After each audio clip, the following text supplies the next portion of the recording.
Bismillahirrahmanirrahim. Assalamu alaikum dear student. This is engineer Shahzad Ashraf from the channel Top Spot Physics. Dear students, आज हम लोग MD-CAT topic number 1 measurements के कुछ बहुत ही important tricks और shortcuts के साथ हाजिर हुए हैं। तो इस वीडियो में इंशाल्लाह हम लोग उन क्वेश्चंस के सॉल्यूशंस की तरफ जाएंगे जिनमें स्टूडेंट्स जो हैं वो बहुत ज़्यादा टाइम लगा देते हैं और जिनकी कैलकुलेशन बहुत ज़्यादा एक्सटेंसिव होती हैं। तो अगर आप लोगों ने ये ट्रिक सीख लिए तो आपके लिए ऐसे क्वेश्चन जो एक्सटेंसिव कैलकुलेशन रखते हैं या जो बहुत ज़्यादा टाइम टेकिंग है उनको सॉल्व करने में आप लोगों को बहुत ज़्यादा आसानी हो जाएगी। तो आइए आज हम लोग ट्रिक्स में सबसे पहले ट्रिक की बात करते हैं। आइए स्टूडेंट, हम लोग सबसे पहले ट्रिक में जाने से पहले कुछ क्वेश्चन लेते हैं ताकि हम लोगों को ट्रिक को समझने में थोड़ी आसानी रहे। यहाँ पे आप लोग क्वेश्चन देख सकते हैं, which of the following is not having units of the frequency. इनमें से कौन सा फॉर्मूला ऐसा है जिसको अगर हम लोग सॉल्व करेंगे तो फ्रीक्वेंसी के यूनिट नहीं आएंगे, बाकी सारे फ्रीक्वेंसी के यूनिट आ रहे होंगे। अब स्टूडेंट नॉर्मली क्या करेंगे, ऑप्शन अल्फा को देखेंगे, वो तो आसानी से समझ आ जाएगा क्योंकि आर और सी का प्रोडक्ट उन्होंने पढ़ा हुआ है, टाइम के बराबर होता है, तो 1/टाइम जो है वो फ्रीक्वेंसी आएगा। हाँ, R/L उन्होंने नहीं पढ़ा हुआ, 1/LC स्क्वायर रूट को उन्हें सॉल्व करना पड़ेगा, C/L को भी सॉल्व करना पड़ेगा। तो जब स्टूडेंट बारी बारी इनको सॉल्व करके देखेंगे तो बेटे वो बहुत ज़्यादा टाइम लगा देंगे और फिर जाके उन्हें समझ आएगा कि इनमें से फलां वाला जो फॉर्मूला है वो फ्रीक्वेंसी को रिप्रेजेंट नहीं कर रहा। भाई इसका सोल्यूशन क्या है, हम लोग जब ट्रिक में जाएंगे तो वहाँ पे जाके आपको बताता हूँ सोल्यूशन क्या है। सिमिलरली एक और क्वेश्चन लेते हैं। यहाँ पे देखें, उसने क्वेश्चन में पूछा हुआ है the units of square root of mu naught epsilon naught R. अब देखें, म्यू नॉट के यूनिट्स पुट करके देखना पड़ेंगे, एप्सिलॉन नॉट के यूनिट्स पुट करके देखना पड़ेंगे, फिर उसको स्क्वायर रूट के साथ सॉल्व करेंगे तब जाके आंसर आएगा। भाई इसका आंसर आप लोग देख के ही कर सकते हो। भाई कैसे आंसर करेंगे उसके लिए हमें ट्रिक नंबर 1 देखना पड़ेगा, उसमें हम इंशाल्लाह आगे जा रहे हैं। एक और क्वेश्चन ले लें। अब यहाँ पे देखें, यहाँ पे उसने बता दिया, कुछ फॉर्मूला ही दे दिए। आप लोग अल्फ़ा, बीटा, चार्ली और डेल्टा ऑप्शन में देख सकते हैं। इन तमाम एक्सप्रेशन में H जो है वो प्लैंक्स कांस्टेंट है, C स्पीड ऑफ लाइट है, G ग्रेविटेशनल कांस्टेंट है। तो क्वेश्चन उसका ये है कि कौन से फॉर्मूले को सॉल्व करें कि हमारे पास जो यूनिट्स हैं वो मैस वाले आ जाएं। तो इसका मतलब है प्लैंक्स कांस्टेंट के यूनिट्स, C यानी स्पीड ऑफ लाइट के यूनिट्स, G यानी ग्रेविटेशनल कांस्टेंट के यूनिट पुट करना पड़ेंगे, तब जाके हमें समझ आएगा। तो बेटे ये मैंने आपके सामने कुछ क्वेश्चन पुट किए, इनका सोल्यूशन क्या है कि अगर हम इनको सॉल्व करने में जाएंगे बहुत ज़्यादा टाइम लगेगा। तो हम क्या करने जा रहे हैं, हम लोग वो तमाम इम्पॉर्टेंट फार्मूलाए याद करने जा रहे हैं जो हमारे पास सही आंसर्स को लीड करेंगे। आइए हम लोग ये फार्मूले सीखते हैं। तो स्टूडेंट्स, अभी हम लोगों ने जो क्वेश्चन देखे उनमें हम लोगों ने देखा कि अगर हम लोग कैलकुलेशन में जाएंगे तो बहुत ज़्यादा टाइम वेस्ट होगा और माइट भी पॉसिबल कि हम लोग इतनी एक्सटेंसिव कैलकुलेशंस के बाद सही आंसर तक भी ना पहुंच पाएँ।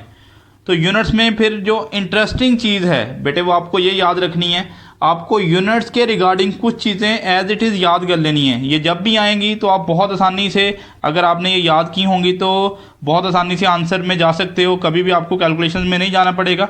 तो सबसे पहले हम लोग बात करते हैं कि कुछ आपको फॉर्मूला ही बता रहा हूँ, ये जब भी आएंगे और इसकी कैलकुलेशंस करने की ज़रूरत नहीं है। आप जब भी ये फॉर्मूला देखोगे तो याद रखना है इसके यूनिट्स वही आएंगे जो टाइम के यूनिट्स होंगे। और सिमिलरली फ्रीक्वेंसी के बारे में बताऊंगा, स्पीड और कुछ इंपॉर्टेंट फार्मूला ही बताऊंगा। तो सबसे पहले हम लोग कुछ इंपॉर्टेंट फार्मूले देखते हैं जिनके यूनिट्स हमेशा टाइम के यूनिट्स के बराबर आएंगे। तो बेटा याद रखिएगा, अगर हमारे पास LC का प्रोडक्ट आ जाए, आप लोगों ने चैप्टर नंबर 16 में रेजोनेंस फ्रीक्वेंसी का फॉर्मूला पढ़ा था, ये उसका रेसिप्रोकल लिया हुआ है। फ्रीक्वेंसी के यूनिट पर सेकंड होंगे, वहाँ पे डिनोमिनेटर में LC आता था, तो यहाँ पे LC स्क्वायर रूट अगर न्यूमिनेटर में आ जाएगा तो इसके यूनिट्स हमेशा टाइम वाले होंगे। सिमिलरली चैप्टर नंबर 12 में आपने पढ़ा कि R और C का प्रोडक्ट भी टाइम कांस्टेंट को ही लीड करता है। तो जब भी R और C अगर आप वैसे रेजिस्टेंस और कैपेसिटेंस के यूनिट पुट करके सॉल्व करना शुरू कर दें तो मे बी आप लोगों का टाइम बहुत ज़्यादा लगे और फाइनली आप लोग आंसर सेकेंड में ही पहुँचोगे। इसके अलावा भी कुछ फॉर्मूले याद रखने हैं। याद रखिएगा, ये H क्या है, प्लैंक्स कांस्टेंट है, G ग्रेविटेशनल कांस्टेंट है और C स्पीड ऑफ लाइट है। और इनका यहाँ पे मैं लिख रहा हूँ स्क्वायर रूट। ये वाला फार्मूला बेटे अगर आप सॉल्व करोगे तो बहुत ज़्यादा टाइम लगेगा, बट आपको याद कर लेना है कि जब भी ये फॉर्मूला आएगा Hg/c5 उसका स्क्वायर रूट आ जाए, इसको बेस यूनिट्स में सॉल्व करके देखोगे तो फाइनली आपके पास यूनिट्स टाइम वाले ही आएंगे। Similarly time period of the simple pendulum का आपने फॉर्मूला पढ़ा हुआ है L/g²रूट, तो ये भी आपको टाइम को ही लीड करेगा, टाइम के सेकंड ही लीड करेगा।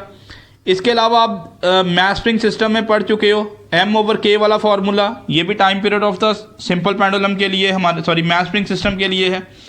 इसके अलावा अगर हम लोग देखेंगे H/g, ये भी हमें किसको लीड करेगा, टाइम को लीड करेगा। तो बेटा ये आपको कुछ फार्मूले एज इट इज़ याद कर लेने हैं कि जब भी ये वाले फार्मूले आ जाएंगे तो इनमें बेटे कैलकुलेशंस की आपको ज़रूरत नहीं है, ये हमेशा इसके यूनिट्स वही आएंगे जो टाइम के यूनिट होंगे, यानी सेकंड आएंगे। अगर आपने ये फार्मूले याद कर लिए तो फ्रीक्वेंसी वाले फार्मूले याद करना बहुत आसान है। अब देखें LC था, यहाँ पर एक और फार्मूला हम लोगों ने मिस कर दिया, वो देख लेते हैं। L/R आ जाए, अगर L/R अगर आ जाए, L हमारे पास है सेल्फ इंडक्टेंस, R क्या है, रेजिस्टेंस, तो बेटे इसके यूनिट्स भी वही आएंगे जो कौन से होंगे, टाइम के यूनिट होंगे। बाकी फॉर्मूले आपको समझ आ रहे हैं, अगर ये वाला फॉर्मूला नहीं समझ आ रहा तो मैं आपको बता देता हूँ। बेटे आप लोगों ने EMF के बारे में पढ़ा था, L∆I/∆T था। यूनिट्स कन्वर्जन में जा रहे हैं हम लोग। बेटे EMF की जगह में IR लिख सकते हैं, चले मैं EMF की जगह में IR लिख देता हूँ। बाकी L∆I क्या आ जाएगा हमारे पास, ∆T आ जाएगा। अब ऐसा करें, दोनों साइड पे करंट के यूनिट्स कैंसिल कर दें, ये करंट और करंट के यूनिट्स क्या हो जाएंगे, कैंसिल हो जाएंगे। बेटे टाइम को ले आएँ इस साइड पे और ये रेजिस्टेंस को यहाँ पे डिवाइड कर लें, तो जब टाइम इस साइड पे आएगा तो इसको T लिख लेते हैं। यहाँ पे क्या बचा था, L बचा था हमारे पास, और रेजिस्टेंस इधर आके क्या हो जाएगी, डिवाइड। तो इसका मतलब है जब भी आप लोग सेल्फ इंडक्टेंस और रेजिस्टेंस की रेशियो लेंगे तो इसके यूनिट्स वही बनेंगे जो टाइम के यूनिट्स होंगे। तो बेटे टाइम से रिलेटेड आपको कुछ इंपॉर्टेंट फार्मूले याद कर लेने हैं। तो अगर आपने टाइम से रिलेटेड फार्मूले याद कर लिए तो फ्रीक्वेंसी वाले फार्मूले आपको कदरे आसान लगेंगे। जैसे LC² है तो फिर तो आ जाएगा हमारे पास टाइम, बट अगर 1/LC² आ जाए तो फिर बेटे इसके यूनिट वही होंगे जो फ्रीक्वेंसी के RC था। तो सिमिलरली 1/RC अगर आ जाए तो फिर भी हमारे पास क्या होगी, फ्रीक्वेंसी होगी। यहाँ पे मैंने बताया L/R जो है वो टाइम था, तो सिमिलरली अगर R/L आ जाएगा तो बेटे याद रखिएगा, अगर R/L आ जाएगा तो हमारे पास ये क्या हो जाएगी, फ्रीक्वेंसी हो जाएगी। जैसे L/G बताया तो आपने फ्रीक्वेंसी का फार्मूला G/L भी पढ़ा हुआ है, तो G/L लिख लें। M/K पढ़ा, सिमिलरली K/M आ जाए तो इसकी जगह भी हम लोग क्या लिख सकते हैं, फ्रीक्वेंसी लिख सकते हैं। H/G लिखा तो G/H भी लिख सकते हो। बेटे आप लोगों ने G/R पढ़ा हुआ है फार्मूला, आर्टिफिशियल सेटेलाइट के फार्मूले में फ्रीक्वेंसी का फार्मूला पढ़ा था। सिमिलरली आप लोगों के पास थीटा, जिसको 2π/T लिखते हो, इसके यूनिट्स भी इनफैक्ट फ्रीक्वेंसी वाले आएंगे। और अगर कहीं वेलोसिटी ग्रेडियंट आ जाए, वेलोसिटी ग्रेडियंट की बात करूं तो ∆V/∆R, इसको भी जब भी आप लोग सॉल्व करोगे तो इसके यूनिट्स हमेशा वही आएंगे जो फ्रीक्वेंसी वाले आएंगे।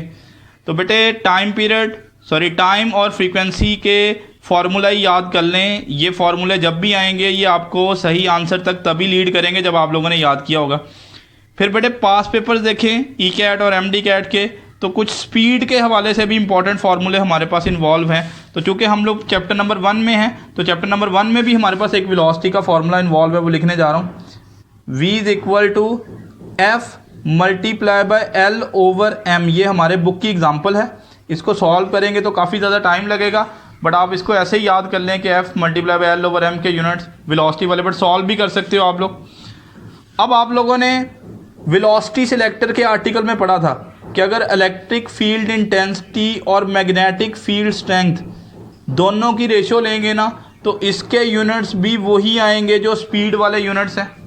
तो इसका मतलब ये होगा E/B जब भी आ जाए, और अभी आपने प्रीवियसली देखा अगर E और B को बेस यूनिट्स की फॉर्म में लिखना पड़े तो काफ़ी एक्सटेंसिव है, तो एक्सटेंसिव कैलकुलेशंस में नहीं जाना, याद करना है। और सिमिलरली एक बड़ा इंपॉर्टेंट फार्मूला, अगर हमारे पास μ0ε0 स्क्वायर रूट में आ जाए और डिनोमिनेटर में आ जाए तो इसके यूनिट्स भी हमेशा कौन से बनेंगे, वेलोसिटी वाले यूनिट्स बनेंगे। तो स्पीड या वेलोसिटी के फार्मूले भी याद कर लें। फिर दो बड़े इंपॉर्टेंट फार्मूले हैं, वो मैंने आप लोगों के लिए यहाँ पे प्लेस कर दिए, आप लोगों को याद करने हैं कि Hg/c³ आ जाएगा और स्क्वायर रूट के साथ, तो इसके यूनिट्स हमेशा लेंथ वाले आएंगे यानी मीटर ही आएंगे। और अगर एच सी ओवर जी आएगा स्क्वायर रूट के अंदर तो इसके यूनिट हमेशा यानी मैस वाले यानी किलोग्राम ही आएंगे। तो बेटे ये वो तमाम यूनिट्स हैं जो आप लोगों को, ये वो इम्पॉर्टेंट फार्मूलाई हैं जो आप लोगों को याद कर लेने हैं। जब ये आप याद कर लोगे तो आप एक्सटेंसिव कैलकुलेशन से बच जाओगे। आइए नेक्स्ट ट्रिक में चलते हैं। बेटे नेक्स्ट ट्रिक में जाने से पहले आइए हम लोग एक क्वेश्चन देखते हैं। Which of the following quantities have same units. Option alpha है Planck's constant and angular momentum, beta है stress and energy density, Charlie है surface tension and spring constant, and delta है ऑल ऑफ द अबव। अब students normally ऐसे questions को कैसे approach करेंगे बेटे, वो सारे ऑप्शन में बारी बारी यूनिट्स कैलकुलेट करके देखेंगे। जैसे प्लैंक्स कांस्टेंट के यूनिट्स मालूम करेंगे, फिर एंगुलर मोमेंटम के यूनिट्स मालूम करेंगे और वो कंपैरिजन देखेंगे कि वाकई में दोनों के यूनिट सेम आ रहे हैं। फिर स्ट्रेस और एनर्जी डेंसिटी के अलग अलग यूनिट कैलकुलेट करेंगे। फिर चार्ली में सरफेस टेंशन और स्प्रिंग कांस्टेंट के यूनिट्स कैलकुलेट करेंगे। तो बेटे मे बी हमारे पास क्या हो रहा हो, ये जो सारे ऑप्शन दिए हुए हैं अल्फ़ा बीटा और चार्ली, इन सब में सेम यूनिट्स हो रहे हो, तो माइट भी पॉसिबल कि ऑप्शन डेल्टा जो है वो सही ऑप्शन आ रहा हो। तो देखें स्टूडेंट, अगर हम लोग ऐसे क्वेश्चन में बारी बारी सारी कैलकुलेशंस करेंगे तो हमारा बहुत ज़्यादा टाइम वेस्ट होगा। सिमिलरली एक और क्वेश्चन हम लोग लेते हैं। The units of surface tension are same as that of. अब सरफेस टेंशन के यूनिट क्या होंगे, जो प्रेशर के हैं, जो स्प्रिंग कांस्टेंट के हैं, जो विस्कोसिटी के हैं, जो पावर के हैं।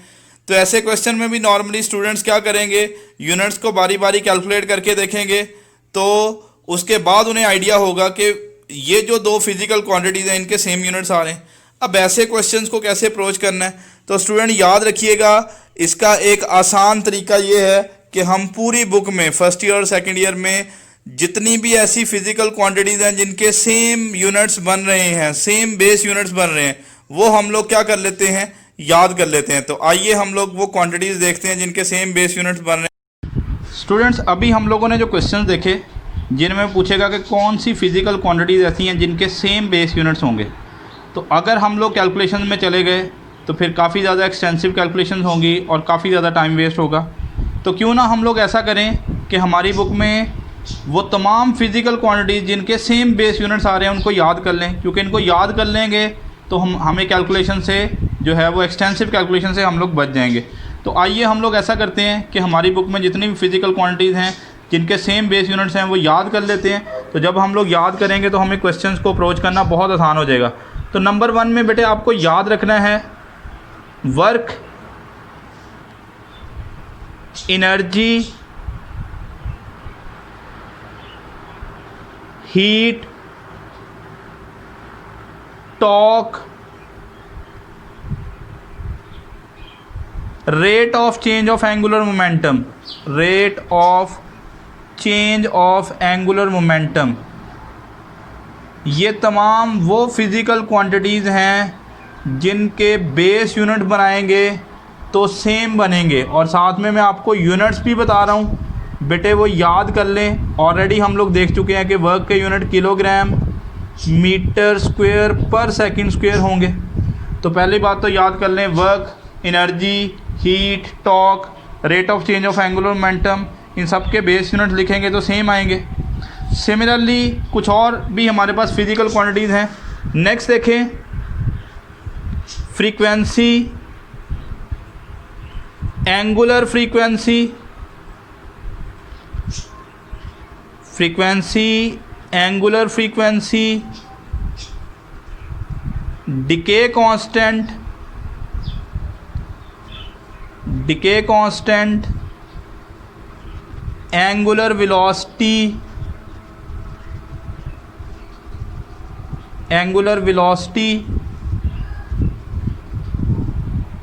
बेटे इन तमाम के अगर हम लोग यूनिट्स देखेंगे, या वेलोसिटी ग्रेडियंट भी हम लोग ऐड कर लेते हैं, वेलोसिटी ग्रेडियंट,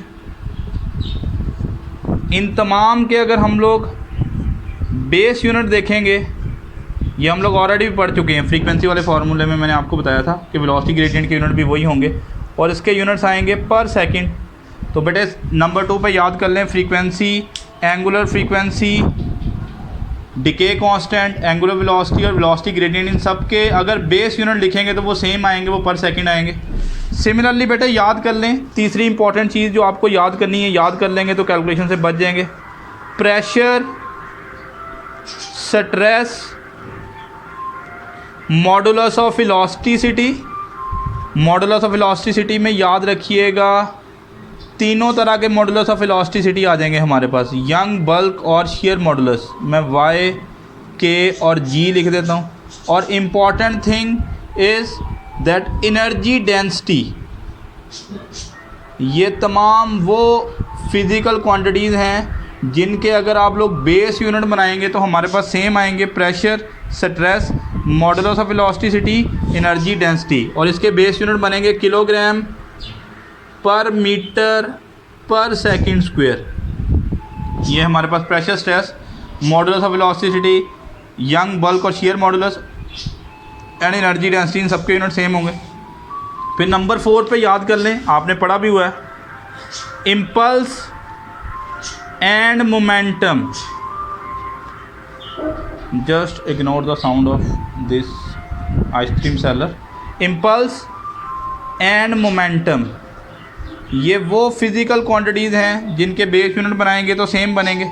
सिमिलरली नंबर 5 पे याद कर लें, planks constant and angular momentum, बल्कि ये मैंने लिखा नहीं, मैं लिख देता हूँ। MV होता है मोमेंटम, किलोग्राम मीटर पर सेकंड, इसके साथ लिख लें। फिर नंबर 5 पे याद कर लें, planks constant and angular momentum, ये वो फिज़िकल क्वांटिटीज़ हैं जिनके बेस यूनिट लिखेंगे तो सेम आएंगे। नंबर 5 पे बेटे याद कर लें, planks constant and angular momentum, और अगर इनके बेस यूनिट लिखेंगे तो किलोग्राम मीटर स्क्वायर पर सेकंड आ जाएंगे। नंबर 6 पे याद कर लें, फोर्स, वेट, टेंशन। नंबर 6 में चलते हैं हम लोग। फोर्स,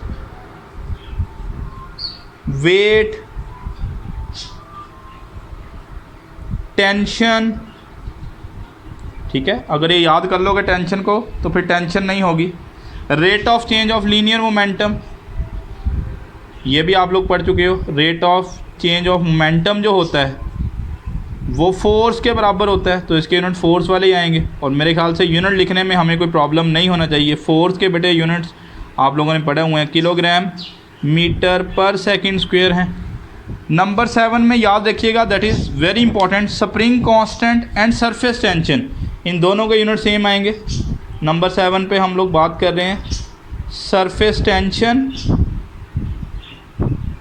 एंड स्प्रिंग कांस्टेंट, ये वो फिज़िकल क्वांटिटीज़ हैं जिनके बेस यूनिट्स बनाएंगे तो आपके पास बेस यूनिट्स क्या आएंगे, सेम आएंगे। और ये बनेंगे, ये हम लोगों ने प्रीवियस क्वेश्चन में देखा भी, किलोग्राम पर सेकंड स्क्वायर। और इसके अलावा एंट्रोपी और बोल्ट्जमैन कांस्टेंट, ये आखिरी याद कर लें, एंट्रोपी एंड बोल्ट्जमैन कांस्टेंट, ये वो फिज़िकल क्वांटिटीज़ हैं जिनके यूनिट सेम बनेंगे। एंट्रोपी एंड बोल्ट्जमैन कांस्टेंट, मैं आपको डिराइव भी कर देता हूँ। ये वो फिज़िकल क्वांटिटीज़ हैं जिनके यूनिट सेम बनेंगे। एंट्रोपी आपने पढ़ा था, हीट ओवर टेम्परेचर था, तो ये बनेगा किलोग्राम मीटर स्क्वायर पर सेकंड स्क्वायर। बेटे हीट के यूनिट वर्क वाले ही हैं, और टेम्परेचर को ऊपर लाएंगे तो पर केल्विन आ जाएंगे। तो ये हम लोगों ने पूरी बुक में वो फिज़िकल क्वांटिटीज़ याद कर ली जिनके सेम बेस यूनिट्स होंगे। बेटे अगर आप लोग ये 8 पॉइंट्स याद कर लोगे तो जब भी सेम बेस यूनिट्स का क्वेश्चन आएगा तो आप लोगों को कैलकुलेशंस से आप लोग बच जाओगे और आपका टाइम सेव होगा, जिसको आप प्रॉपरली कहीं यूटिलाइज कर सकते हैं। तो ये था हमारा ट्रिक। अब हम लोग चलते हैं नेक्स्ट ट्रिक में। डियर स्टूडेंट, जहाँ पर हम लोग यूनिट्स ऑफ फिज़िकल क्वांटिटीज़ की बात कर रहे हैं तो वहाँ पे हमें एक चीज़ अंडरस्टैंड करना भी ज़रूरी है कि हमारी बुक में कौन कौन सी ऐसी क्वांटिटीज़ हैं जिनके यूनिट नहीं हैं। तो हम लोग यूनिटलेस क्वांटिटीज़ के बारे में बात करने जा रहे हैं, क्योंकि बाज़ औक़ात MCQ यूनिटलेस क्वांटिटीज़ के मुतल्लिक आ जाते हैं। जैसा कि यहाँ पे एक MCQ देखें, which of the following is measured in some units, इनमें से किसके यूनिट्स होंगे। तो 4 ऑप्शन है हमारे पास, specific gravity, refractive index, relative permittivity, magnetic permeability. अब बेटे इसका आंसर तभी कर पाएंगे जब हमें पता है कि फ़लाँ वाली क्वांटिटीज़ यूनिटलेस हैं तो अगर हमने यहाँ से यूनिटलेस क्वांटिटीज़ को आइडेंटिफाई कर लिया तो फिर हम लोग ऑप्शन में आसानी से पहुँच सकते हैं। तो आइए हम लोग देखते हैं कि हमारी बुक में कौन कौन सी यूनिटलेस क्वांटिटीज़ हैं, वो हम लोग याद कर लेंगे तो हमें इस क्वेश्चन का आंसर करना आसान हो जाएगा। तो नंबर 1 में आप लोगों को जो फिज़िकल क्वांटिटी याद करनी है जिसका कोई यूनिट नहीं है, that is the specific gravity. बेटा याद रखिएगा, स्पेसिफिक ग्रेविटी का कोई यूनिट नहीं है। It is actually the ratio of the, अगर तो लिक्विड्स हैं तो फिर density of the liquid over density of the water होगी, और अगर हमारे पास एयर है, अगर कोई हमारे पास गैस है तो फिर होगा density of the gas relative to the density of the air. मतलब आपको ये समझना है कि ये डेंसिटीज़ की रेशियो है, तो स्पेसिफिक ग्रेविटी के कोई यूनिट नहीं आएंगे। सिमिलरली आपने चैप्टर नंबर 17 में स्ट्रेन की बात की थी फिज़िक्स ऑफ सॉलिड में। भाई स्ट्रेन आपने पढ़ा था डेल्टा एल ओवर एल है या डेल्टा वी ओवर वी है, तो स्ट्रेन भी एक यूनिटलेस क्वांटिटी है। नंबर 3 में आपको याद रखना है, चैप्टर नंबर 10 में आप लोगों ने बात की थी रिफ्रैक्टिव इंडेक्स की। तो बेटा याद रखिएगा, रिफ्रैक्टिव इंडेक्स एन से इसको हम लोग डिनोट करते हैं, और this is actually C over V, the speed of light in vacuum to the speed of light in medium. तो ये भी स्पीड है बेटा, ये भी स्पीड है, दोनों के यूनिट्स कैंसिल हो जाएंगे, ये भी यूनिटलेस क्वांटिटी बनेगी। फिर आप लोगों ने सेकेंड ईयर में ही एक और क्वांटिटी पढ़ी हुई है, रिलेटिव परमिटिविटी। ये कूलम्स लॉ में भी आप लोगों ने देखा था, और आपने कैपेसिटर के आर्टिकल्स में भी रिलेटिव परमिटिविटी के बारे में बात की थी। तो बेटा याद रखिएगा, जो रिलेटिव परमिटिविटी है ये भी एक यूनिटलेस क्वांटिटी है, क्योंकि इसके आप 2 फार्मूले पढ़ चुके हैं। पहला फार्मूला जो आप लिख सकते हो वो है F vacuum over F medium, या बेटे आप एप्सिलॉन आर का in terms of capacitance formula लिख लें, सी मीडियम ओवर सी वैक्यूम। यानी ये 2 सेम, या तो फोर्सेस की रेशो है या कैपेसिटेंस की रेशो है, तो इसके भी कोई यूनिट नहीं बनेंगे। सिमिलरली आप लोगों ने बेटे गेन ऑफ द एम्पलीफायर पढ़ा था। तो गेन की अगर हम लोग बात करें तो गेन भी हमारे पास आउटपुट वोल्टेज और इनपुट वोल्टेज की रेशो होती है, या कलेक्टर करंट और बेस करंट की रेशो होती है, तो इसके भी कोई यूनिट नहीं आएंगे। ऐसे ही अगर हम लोग बात करें तो हमने चैप्टर नंबर 10 में बात की थी मैग्नीफिकेशन की। तो बेटे मैग्नीफिकेशन भी आपने देखा था, या तो साइज़ ऑफ द इमेज और साइज़ ऑफ द ऑब्जेक्ट की रेशो है, या 2 एंगल्स की रेशो है, तो यहाँ पर भी यूनिट्स कैंसिल हो जाएंगे। फिर हमें नंबर 7 में याद करना है कि रिलेटिव परमिएबिलिटी, रिलेटिव परमिएबिलिटी की तो बात कर ली, मैं परमिएबिलिटी ऑफ फ्री स्पेस की नहीं बात कर रहा, मैं रिलेटिव परमिएबिलिटी की बात कर रहा हूँ। तो रिलेटिव परमिएबिलिटी आपको बताता हूँ क्या है। तो आप क्वांटिटी याद कर लें कि रिलेटिव परमिएबिलिटी ये एक ऐसी फिज़िकल क्वांटिटी है, इसके भी कोई यूनिट नहीं है, इसको म्यू आर से डिनोट करते हैं, और ये एक्चुअली रेशियो है म्यू ओवर म्यू नॉट की। बेटे म्यू क्या चीज़ है, एब्सोल्यूट परमिएबिलिटी यानी परमिएबिलिटी ऑफ द मीडियम, और म्यू नॉट है हमारे पास permeability of the free space. मतलब ये 2 परमिएबिलिटीज़ की रेशियो है। तो डियर स्टूडेंट्स, आप लोगों को ये तमाम यूनिटलेस क्वांटिटीज़ याद कर लेनी है। अगर आप लोग ये तमाम यूनिटलेस क्वांटिटीज़ याद कर लोगे तो जब भी यूनिटलेस क्वांटिटीज़ के मुताबिक कोई भी क्वेश्चन आएगा तो आप आसानी से आइडेंटिफाई कर सकते हो। चले आइए हम लोग क्वेश्चन की तरफ चलते हैं। क्वेश्चन उसका ये है कि which of the following is measured in some units. भाई किसको यूनिट्स में मेजर कर सकते हैं, तो आप लोगों ने यूनिटलेस क्वांटिटीज़ याद की हुई हैं।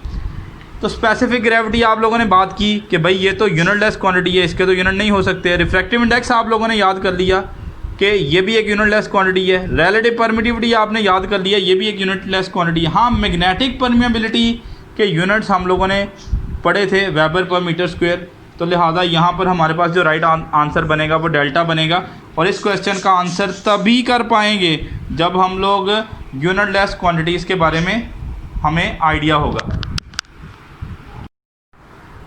आइए स्टूडेंट्स, हम लोग यूनिट्स के टॉपिक में एक और इम्पॉर्टेंट ट्रिक सीखते हैं। ये भी यहाँ से बड़े इम्पॉर्टेंट क्वेश्चन बन रहे होते हैं। तो हेडिंग देखें ज़रा, only those quantities can be added which has same units. हम लोग सिर्फ उन्हीं क्वांटिटीज़ को ऐड कर सकते हैं जिनके सेम यूनिट्स होंगे, सेम नेचर की क्वांटिटीज़ ऐड हो सकती हैं। क्या मतलब, इसको समझने के लिए आइए हम लोग कुछ एग्जांपल लेते हैं। आप लोगों ने बर्नौली इक्वेशन पढ़ी हुई है, P + 1/2 ρ v square plus ρ g h is equal to constant. अगर आपसे पूछा जाए कि ये जो 1/2 ρ v स्क्वेयर है इसके यूनिट्स क्या होंगे, बेटे ये बड़ा फेमस क्वेश्चन है, बोर्ड एग्जाम्स में भी आता रहा। तो अब हेडिंग देखें, हेडिंग ये है कि सिर्फ वही क्वांटिटीज़ ऐड हो सकती हैं जिनके सेम यूनिट है। अब प्रेशर के यूनिट देखें ज़रा क्या है। बेटे प्रेशर के यूनिट आपको पता है पास्कल या न्यूटन पर मीटर स्क्वायर है, और ये 1/2 ρ v स्क्वायर इसमें ऐड हो रहा है। और हमने बात की है कि हम उन्हीं फिजिकल क्वांटिटीज़ को ऐड कर सकते हैं जिनके सेम यूनिट्स होंगे। इसका मतलब है 1/2 ρ v स्क्वायर के यूनिट्स आपको कैलकुलेट करने की ज़रूरत नहीं है, ये न्यूटन पर मीटर स्क्वायर ही आएंगे। और वैसे भी स्टूडेंट्स आप लोगों को पता है ये डायनामिक प्रेशर है, ये सारे प्रेशर ही हैं बेसिकली। P भी प्रेशर है, 1/2 ρ v स्क्वायर भी प्रेशर है, ठीक है, और ये ρ g h भी प्रेशर है, प्रेशर विद द डेप्थ। और सिमिलरली अगर आप लोगों से पूछा जाए कि ρ g h के यूनिट्स क्या होंगे, तो बेटे देखें प्रेशर में ही ऐड हो रही है, तो इसका मतलब ये भी बेसिकली एक प्रेशर है, इसके यूनिट्स भी न्यूटन पर मीटर स्क्वायर होंगे। और इंटरेस्टिंग बात, अगर आपको पूछा जाए कि इन तीनों को ऐड करने से एक कांस्टेंट क्वांटिटी आ रही है, ये जो कांस्टेंट है इसके क्या यूनिट्स होंगे, तो बेटे तीनों प्रेशर को ऐड करने से जो नई क्वांटिटी आनी है वो भी प्रेशर ही आनी है, तो ऑब्वियसली उसके यूनिट्स भी क्या होंगे, न्यूटन पर मीटर स्क्वायर होंगे। तो होपफुली अब आप लोगों को ये बात समझ आ रही होगी कि हम सिर्फ उन्हीं फिजिकल क्वांटिटीज़ को ऐड कर सकते हैं जिनके सेम यूनिट्स होंगे। अब बेटे सिमिलरली यहाँ पर हमारे पास equation of motion s is equal to VIT + 1/2 AT square. अगर आपसे पूछा जाए 1/2 AT स्क्वायर के क्या यूनिट्स होंगे, वैसे तो स्टूडेंट्स कैलकुलेट करेंगे एक्सेलरेशन के यूनिट्स पुट करके, टाइम के यूनिट पुट करके, भाई ज़रूरत नहीं है बेटे। यहाँ पे देखो S क्या आ रहा है, डिस्टेंस है, डिस्टेंस के यूनिट क्या होंगे, मीटर। तो अगर लेफ़्ट साइड में हमारे पास यूनिट्स मीटर आ रहे हैं तो राइट साइड में जितनी भी क्वांटिटीज़ ऐड हो रही हैं आप भले कैलकुलेट करके देखें या कैलकुलेट ना करें, इनके यूनिट्स हमेशा क्या आएंगे, मीटर ही आएंगे। तो यहाँ पे एक और इंटरेस्टिंग चीज़ देखते हैं, ये हमारे पास आपने स्पीड ऑफ साउंड में आर्टिकल में, स्पीड ऑफ साउंड के आर्टिकल में ये फॉर्मूला पढ़ा स्पीड ऑफ साउंड का, Vt is equal to V0 + 0.61 t। अगर आपसे मैं पूछूं ये जो 0.61 है इसके क्या यूनिट्स होंगे, तो अब देखें बेटे वो जो हमने ऊपर बात पढ़ी उसी को हम लोग अप्लाई करते हुए इसके यूनिट्स पता लगाते हैं। अब देखें वेलोसिटी के यूनिट्स क्या हैं, मीटर पर सेकंड। ये ध्यान से समझिएगा, इसी बात को बेस बना के हम नेक्स्ट क्वेश्चन डिस्कस करने जा रहे हैं। ये V0 है, इसके यूनिट्स भी मीटर पर सेकंड हैं। बेटे इस पूरे फैक्टर के यूनिट भी मीटर पर सेकंड होने चाहिए। तो भाई मीटर पर सेकंड कैसे आएंगे देखिएगा। अब आपको पता है टेम्परेचर के यूनिट्स, ये जो पर्टिकुलर इक्वेशन है यहाँ पे टेम्परेचर हम लोग बेटे डिग्री सेल्सियस में पुट कर रहे होते हैं, तो यहाँ पर टेम्परेचर के यूनिट्स जो हैं वो डिग्री सेल्सियस है, ओके, बट हमें तो लाना है मीटर पर सेकंड। तो बेटे हमें पता है कि अगर 0.61 के यूनिट में मीटर पर second over degree Celsius put करूं तो फिर ही बेटे ये डिग्री सेल्सियस और डिग्री सेल्सियस कैंसिल होगा और फिर ही मीटर पर सेकंड बनेंगे। इसका मतलब ये होगा कि यहाँ पर जो 0.61 है इसके बेसिकली यूनिट्स मीटर पर सेकंड ओवर डिग्री सेल्सियस हैं। या अगर आपको किसी क्वांटिटी के यूनिट ना पता हो तो कैसे कैलकुलेट करने हैं, तो बेटा यहाँ पे देखिएगा कि आप लोग इसके और इसके यूनिट सेम लिख सकते हैं। V0 के यूनिट पता है क्या है, मीटर पर सेकंड, ओके। 0.61 के यूनिट नहीं पता, ऐसे ही लिख लें। हाँ, टेम्परेचर के यूनिट क्या है, डिग्री सेल्सियस। तो यहाँ से 0.61 के यूनिट्स अगर आप लोग कैलकुलेट करें तो बेटा ये डिग्री सेल्सियस उधर जाके डिवाइड होगा, तो जो यूनिट्स ऑफ 0.61 होगा, 0.61 के क्या यूनिट्स बनेंगे, दैट विल बी मीटर पर सेकंड ओवर डिग्री सेल्सियस। तो बेटे पहली बात आप लोगों को ये याद रखनी है कि हम उन्हीं फिजिकल क्वांटिटीज़ को ऐड कर सकते हैं जिनके सेम बेस यूनिट्स होंगे, या जब भी क्वांटिटीज़ ऐड हो रही हों और किसी भी फिजिकल क्वांटिटी, ऐसी फिजिकल क्वांटिटी के यूनिट्स पूछ ले जिसके बारे में आपको नहीं पता, तो अगर ऐड होने वाली दूसरी क्वांटिटी के आपको यूनिट्स पता है तो इसके भी वही यूनिट्स होंगे। आइए इस बात को बेस बना के हम लोग कुछ क्वेश्चन डिस्कस करते हैं। सबसे पहला क्वेश्चन देखें, if f is equal to alpha T square plus beta T then units of alpha and beta will be. बेटे f यहाँ पे उसने बताया नहीं है, बट बेसिकली f आपको पता है फोर्स को ही हम लोग रिप्रेजेंट करते हैं। तो बेटे एफ यहाँ पर फोर्स है। तो अभी हम लोगों ने बात की कि हम उन्हीं फिजिकल क्वांटिटीज़ को ऐड कर सकते हैं जिनके सेम बेस यूनिट्स होंगे। इसका मतलब है ये फोर्स के और अल्फ़ा टी स्क्वायर के यूनिट सेम आएंगे। तो बेटे आप ऐसा करें, फोर्स के यूनिट्स, फोर्स को नहीं बल्कि फोर्स के यूनिट्स को और अल्फ़ा टी स्क्वायर के यूनिट्स को बराबर रख लें। तो फोर्स के यूनिट्स आप लोगों के पास होंगे किलोग्राम मीटर पर सेकंड स्क्वायर। हाँ, अल्फ़ा के यूनिट्स हमें पता लगाने हैं, टी के यूनिट्स क्या होंगे सेकंड स्क्वायर। बेटे दोनों के यूनिट्स को बराबर रख लिया। तो यहाँ से आपने सिंपली सॉल्व करना है, अल्फ़ा के लिए सेकंड स्क्वायर को उधर जाके डिवाइड कर देना है। तो यहाँ से जो अल्फ़ा के यूनिट आएंगे वो किलोग्राम मीटर सेकंड -4 आ जाएगा। बेटे सेकंड स्क्वायर डिवाइड होगा, उसको ऊपर लेके जाएंगे तो पावर का साइन चेंज होगा। अभी हम लोग बात करने जा रहे हैं भाई इसके और इसके यूनिट्स भी सेम होंगे। तो एक काम करें, बीटा के यूनिट्स फाइंड आउट करने के लिए एफ़ के और बीटा टी वाली टर्म के यूनिट्स को बराबर रख लें। भाई एफ़ के यूनिट्स क्या होंगे, किलोग्राम मीटर पर सेकंड स्क्वायर। बीटा के यूनिट्स हम लोग पता लगाने जा रहे हैं, टाइम के यूनिट क्या होंगे सेकंड। ये सेकंड उधर जाके डिवाइड होगा तो यहाँ पर जो बीटा के यूनिट्स बनेंगे that will be kilogram metre पर सेकंड क्यूब आ जाएंगे। तो बेटे इस क्वेश्चन को हम लोगों ने सॉल्व किया इस बात को बुनियाद मान के कि हम उन्हीं फिजिकल क्वांटिटीज़ को ऐड कर सकते हैं जिनके सेम यूनिट्स होंगे। तो हमने इसके और इसके यूनिट्स को बराबर रखा तो अल्फ़ा के यूनिट्स आ गए हमारे पास, और बीटा टी और फोर्स के यूनिट्स को बराबर रखा तो बीटा के यूनिट्स आ गए। सिमिलरली एक और क्वेश्चन लेते हैं, if a is equal to b plus c square plus d cube plus square root of e. जबकि ए के यूनिट्स उसने बता दिए किलोग्राम मीटर स्क्वायर पर सेकंड स्क्वायर हैं, तो ई के यूनिट्स क्या होंगे। तो बेटे अभी हम लोगों ने बात की कि ए के यूनिट्स को और ये जो ई वाली टर्म है जिसके ऊपर स्क्वायर रूट भी इन्वॉल्व है, इनके यूनिट्स को बराबर रख सकते हैं। तो ए के यूनिट्स हम लोग लिख देते हैं किलोग्राम मीटर स्क्वायर पर सेकंड स्क्वायर। हाँ, ई के यूनिट्स हम लोग पता लगाना चाह रहे हैं तो ई की जगह में मैं लिख रहा हूँ यूनिट्स ऑफ ई, जो कि हम लोग पता लगाना चाह रहे हैं। और बेटे चूँकि स्क्वायर रूट आ रहा है तो स्क्वायर रूट के लिए ऊपर पावर हम लोग क्या लिख सकते हैं 1/2। तो अब हमें पता लगाने हैं ई के यूनिट्स, तो ये 1/2 तो ऊपर एक्स्ट्रा आ रहा है तो 1/2 ख़त्म करना है। अब ऐसा करें दोनों साइड पे स्क्वायर ले लें, तो दोनों साइड पे स्क्वायर लेंगे तो बेटे जो यूनिट्स ऑफ ई बनेंगे यहाँ पे स्क्वायर और स्क्वायर रूट ख़त्म हो जाएगा ई वाली साइड पर, यहाँ पे स्क्वायर आएगा। तो जब हम लोग लेफ़्ट साइड में स्क्वायर लेंगे तो किलोग्राम का भी स्क्वायर आ जाएगा, मीटर ऑलरेडी स्क्वायर था उसका एक और स्क्वायर लेंगे तो पावर 4 आ जाएगी, और सेकंड की पावर भी क्या आ जाएगी -4। माइनस की पावर पावर की पावर आ जाए, पावर मल्टीप्लाई होती है, ये मत कीजिएगा, माइनस की स्क्वायर को आप पॉजिटिव लिख दीजिएगा। तो बेटा इन क्वेश्चन को तभी हम लोग सॉल्व कर पाएंगे जब हम लोग इस बात को सीख चुके हैं कि हम उन्हीं क्वांटिटीज़ को ऐड कर सकते हैं जिनके सेम बेस यूनिट्स हैं। इस बात को बुनियाद मान के हम लोग अब बुक के कुछ स्पेशल यूनिट डिस्कस करने जा रहे हैं जहाँ पर आपको ये फार्मूला बज़ाहिर तो वायलेट होता हुआ नज़र आएगा बट एक्चुअली ऐसा नहीं होगा। मतलब यहाँ पे एक इक्वेशन है रॉकेट प्रोपल्जन के टॉपिक में, आपने एक्सेलरेशन ऑफ द रॉकेट के लिए इक्वेशन पढ़ी, A is equal to M V over capital M. तो यहाँ पे अगर मान लें ये भी मैथ है ये भी मैथ है, कैंसिल हो जाए तो लेफ़्ट साइड पे आ रहा है एक्सेलरेशन, राइट साइड पे आ रही है वेलोसिटी।